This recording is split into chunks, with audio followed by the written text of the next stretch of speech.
నాకు 2 లక్షణాలు కనిపిస్తున్నాయి. ప్రకాష్ రాజ్ సందర్భంలో నేను ఇంకోటి చెప్తాను, కానీ కొంతమంది పని కట్టుకొని ఈవెన్ అసలు రావణ్ పేరెత్తడమే మహాపరాధం అన్న స్థాయిలో ఒకటి. రెండవది, అంతకుముందు ఉన్న కేసు స్వభావం వేరు, ఉపా వచ్చిన తర్వాత వేరు, అంతకంటే చాలా తీవ్రమైన ఆధారాలు ఇక్కడ దొరికాయి.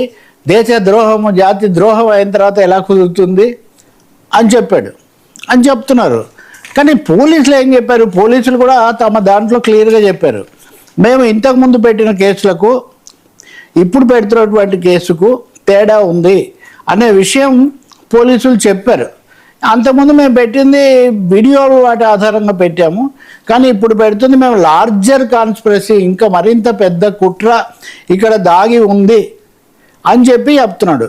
కానీ ఆ దాగి ఉన్న కుట్ర ఏంటి అని వాళ్ళు ఏం చెప్తున్నారు అనేది కనుక మనం గమనిస్తే వాళ్ళు చెప్తుంది ఒకటే. అతను చేసిన వీడియో చూపిస్తున్నారు. ఆ వీడియోలో ఏముంది? కళ్ళల్లో కన్నీళ్లతో ఆదివాసీ శివార్లలో తల్లులు ఏడుస్తున్నారు. ఎవరు? హిడ్మాను అని ఇక్కడ అర్థం చేసుకోవాలి. ఇక్కడ హిడ్మా పేరు లేదు, కానీ వీళ్ళంతా చాలా బాధగా ఉన్నారు. ఈ యుద్ధం కొనసాగుతుంది, వీరులు చనిపోతారు కానీ మళ్ళీ పుడతారు. కోటింగ్ చెగువేరా, ఇదంతా చెప్పడానికి రావణ్ చెగువేరా అని కోట్ చేశాడు. చెగువేరా అంటే ఇక్కడ అనుకోకుండా మనకు ఇప్పుడు ఈ కేసు అంతా ఎవరి మీద నడుస్తుందో ఆయనకు కూడా చాలా ఇష్టమైన, ఒకప్పుడు చాలా ముందుగా పెట్టినటువంటి వ్యక్తి. సో హస్తా లా విక్టోరియా సింఫ్రే అని లాటిన్ భాషలో ఎవర్ ఆన్వర్స్ టు విక్టరీ, విజయానికి సాగిపోదాం అనేటటువంటి మాట ఇందులో పెట్టారు. సో ఆయనకు 2 లక్షల మంది సబ్స్క్రైబర్లు ఉన్నారు, ఇందులో 28,000 మంది చూశారు. అంటే చూడండి, 2 లక్షల మంది సబ్స్క్రైబర్స్ ఉంటే అందులో 28,000 మంది దీన్ని చూశారని పోలీసులు ఎదురు లెక్కిస్తున్నారు. కాబట్టి దీని ద్వారా ఆయన కుట్ర చేశారు అనడానికి this calculated persona along with the coordinated decimation of inflammatory content. So చాలా రకాలైన వ్యూహాలతో కూడినటువంటి ఈ వ్యక్తి చాలా సమన్వయంతో సేకరించిన ఈ సమాచారాన్ని inflammatory content with other yet to be identified individuals, ఇంకా వాళ్ళు ఎవరో తెలీదు, other yet to be identified individuals reveals A deep rooted conspiracy. So deep rooted conspiracy ఇందులో ఉండాలి, ఎవరితోనో కలిసి ఉండాలి. ఎవరో మటుకు ఇంకా ఇప్పటికి తెలీదు. మీరు మాకు ఇస్తే కనుక క్వశ్చనింగ్ ఈ ఫండింగ్కి సంబంధించి మావోయిస్ట్ లింక్స్ ఇది వాళ్ళు చెప్తుంది.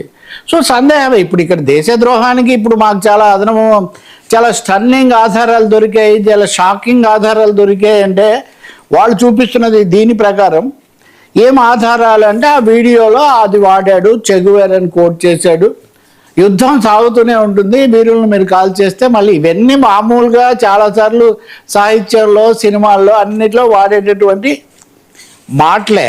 ఈ పోటీ ఎవరితోనే చేశారని మీకు ఆధారాలు ఉందా అంటే దాన్ని ఎట్ టు బి ఐడెంటిఫైడ్, దాన్ని ఇంకా తేల్చాల్సే ఉంది ఆ విషయం అని చెప్తున్నారు. దీంతోపాటు ఇంకో 2 విషయాలు చెప్పారు.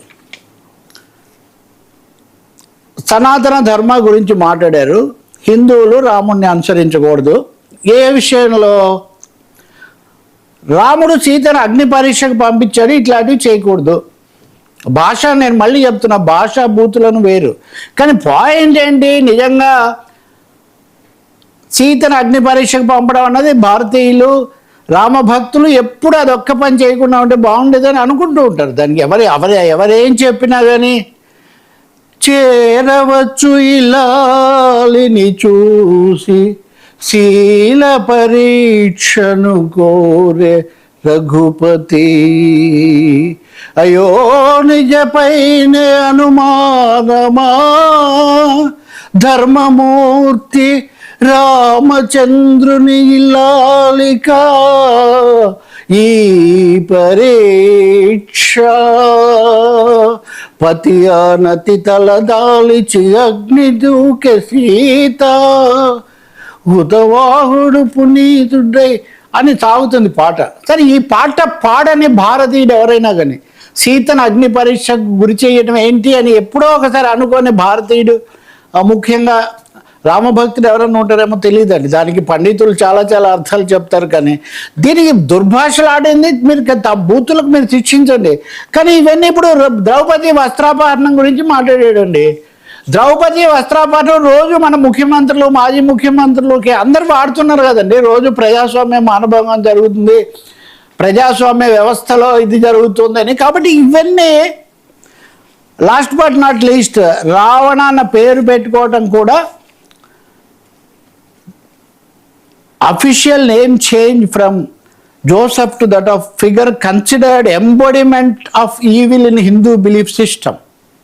హిందూ విశ్వాస వ్యవస్థలో దుష్టత్వానికి ప్రతీకగా పరిగణించబడే రావణాసురుడి పేరు పెట్టుకోవటం కూడా చాలా దురుద్దేశంతో జరిగింది అని ఛార్జిషీట్లో ఆరోపిస్తున్నారు. ఎవరో వ్యాఖ్యాతలో ఇంకొకరో చెప్పడం కాదు. కానీ రామారావు గారి 100వ జయంతి సందర్భంగా ప్రకటించినటువంటి, చాలా అధికారికంగా ప్రకటించిన, ఇప్పుడున్న వాళ్ళే ప్రకటించిన పుస్తకంలో ఉంది, రావణాసురుణ్ణి అందుకే అభిమానిస్తాను. రామారావు గారు రావణాసురుణ్ణి అందుకే అభిమానిస్తాను. ఈ మొత్తం వ్యాసం రామారావు గారు రావణాసురుడు ఎందుకు, ఆ క్యారెక్టర్ ఏంటి, అది ఏం చేశాడు అని చెప్తూ ఇంకో మాట కూడా అడిగాడు ఆయన. అంతటి మహోదాత్తుడు రాక్షసుడుగా పరిగణించబడడానికి గల కారణం ఏంటి అని రామారావు గారు ప్రశ్న వేశారు. అతని వైష్ణవ ద్వేషం ఒక కారణం. తాను శైవుడు కావడంలో తప్పు లేదు, ఇష్టదైవాన్ని నమ్మి కొలవడంలో అపకారము లేదు. కానీ తన మతాన్ని ఇతరుల మీద రుద్ది పరమత ద్వేషంతో వైష్ణవ పూజ అంటే వైష్ణవ పూజలకు ఆటంకం పరిచాడు. ఎందుకంటే ఆయన శైవుడు కాబట్టి. వైష్ణవులు శైవులు దేశమంతా కొట్టుకున్నారు కాబట్టి. ఇంకా చాలా ఉండేది దీంట్లో. రావణుడి పాత్రతో నిజాన్ని రామారావు గారికి కూడా, తర్వాత దుర్యోధనుడు, చాలా ఉన్నాయి దీంట్లో. నేను చెప్పేది ఏంటంటే రావణాసురుడి పేరు పెట్టుకోవటము, రాక్షసుడుగా దుష్టత్వానికి ప్రతీకగా ఇది పూర్తిగా నార్త్ ఇండియన్ థింకింగ్. ఇది సౌత్ ఇండియన్ థింకింగ్ కాదు. నేను ఇంతకుముందు కూడా చెప్పాను. దేవదత్తుని పట్నాయక్ అని ఒక ఆయన ఉన్నాడు. ఆయన ఏం లెఫ్టిస్ట్ కాదు. ఆయన ప్రతిసారి పురాణాల మీద రెగ్యులర్గా రాస్తుంటాడు. ఆయన హూ ఆర్ రాక్షసాస్ అని ఆయన ఒకటి రాశాడు. One is repeat. నేను ఇందాక చెప్పింది రామారావు గారి. కొంతమంది అంటుంటారు రామారావు గారు చెప్తే అయిపోయిందా అని. రామారావు గారి కంటే దేవుడిగా పరిగణించబడినవాడు ఎవరున్నా